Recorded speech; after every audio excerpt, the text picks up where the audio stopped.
Hi guys, let me Introduce Indonesia.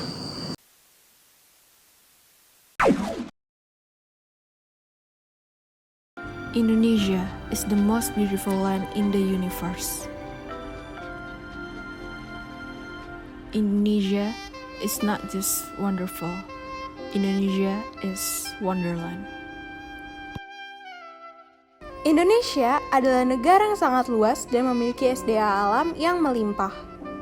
Indonesia adalah negara yang kaya akan tambang seperti emas, batu bara, perak, minyak bumi, dan barang tambang lainnya.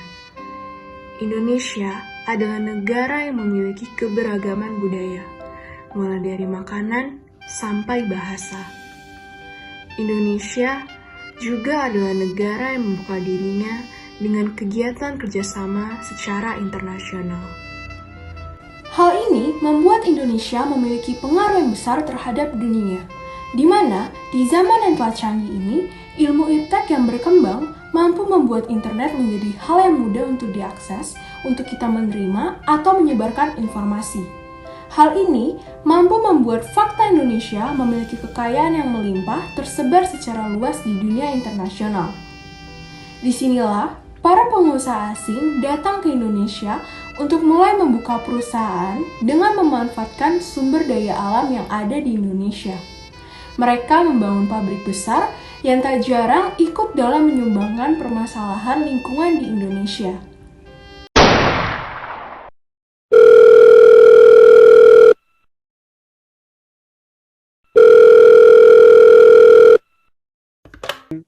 Am I talking to? Morning, yes. Who am I speaking to? We are from. Want to ask you to be our partner. What kind of project do you have planned? We have planning to setting up coal company in Kalimantan. Okay, but what is benefit for us? Your company will be big 10 in Southeast Asia, and there will be many investors come to you. Okay. We maybe will put your company in our waiting list. Great. Is it legal to be set up company in there? Of course. Our government is open to foreign companies. Good, good, good. How about public? I mean the people. Oh yeah, don't be worried, sir. We have a paid army soldier to solve this problem.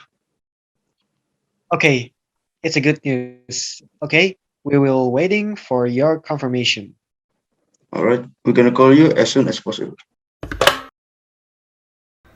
Kerusakan alam yang dikarenakan perusahaan asing adalah hal yang harus kita atasi bersama. Tetapi masih ada oknum yang melupakan kewajibannya sebagai warga negara untuk menjaga lingkungan. Salah satunya pada tahun 2019, perusahaan asing dari Tiongkok, China Metallurgical Group, yang membuka tambang di Papua. Permasalahan yang ada bermula dari kilang yang menyemburkan lumpur yang diduga beracun ke pantai di sekitaran pabrik. Hal ini diduga dikarenakan sejumlah tangki kilang ramu nikel yang bocor. Akibatnya air di sekitaran pantai berubah menjadi berwarna merah. Permasalahan akibat perusahaan asing seakan sudah menjadi berita yang tak terlalu mengejutkan lagi di Indonesia.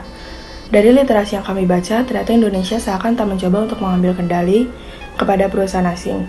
Inilah yang membuat terkadang perusahaan asing dapat menulis apapun di dalam kontrak.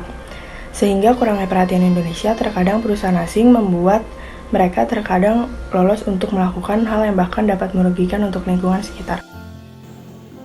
perusahaan asing yang bereksplorasi di Indonesia adalah salah satu hal yang menyebabkan lingkungan Indonesia menjadi rusak. Tetapi, apakah perusahaan asing tersebut menjadi satu-satunya faktor?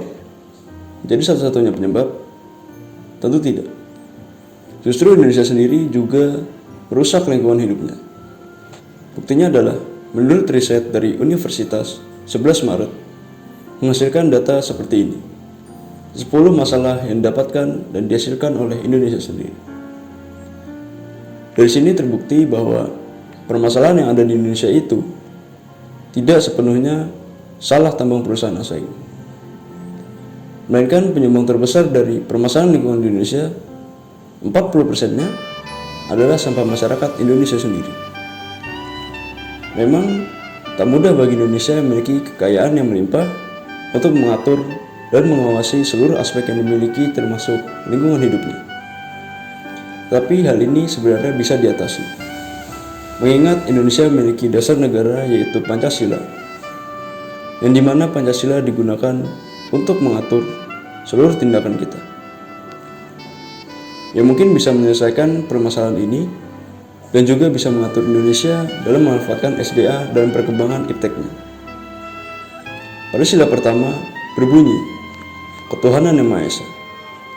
Artinya, dalam melakukan segala aktivitas harus berdasarkan dan berlandaskan ajaran agama yang kita yakini, di mana agama selalu mengajarkan kebaikan. Maka dari itu, kita dituntut untuk mampu memanfaatkan apa yang kita miliki sesuai kehendaknya. Yang berikutnya dari sila kedua, kemanusiaan yang adil dan beradab. Penerapannya itu bisa berupa membersihkan selokan, menghemat air, mengurangi sampah anorganik, dan sebagainya. Kenapa seperti ini penerapannya? Karena dengan melakukan hal di atas, sama saja kita menghargai hak asasi manusia. Bukan hal yang mustahil apabila pemerintah dan masyarakat mampu untuk menangani permasalahan lingkungan.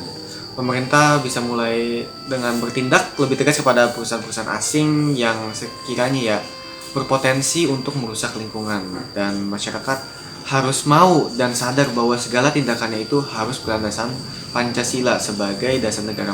With the cooperation between two parties, of course, there will be a large number for the reduction in the number of environmental damage caused by each other.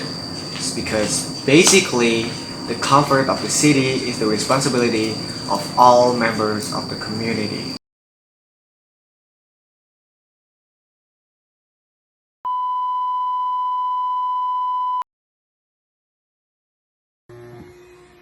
Jadi kita di sini bakalan bikin skrip. First of all, kita cari lagu dulu. Cari lagu dulu untuk membuat suasana hati menjadi I get it.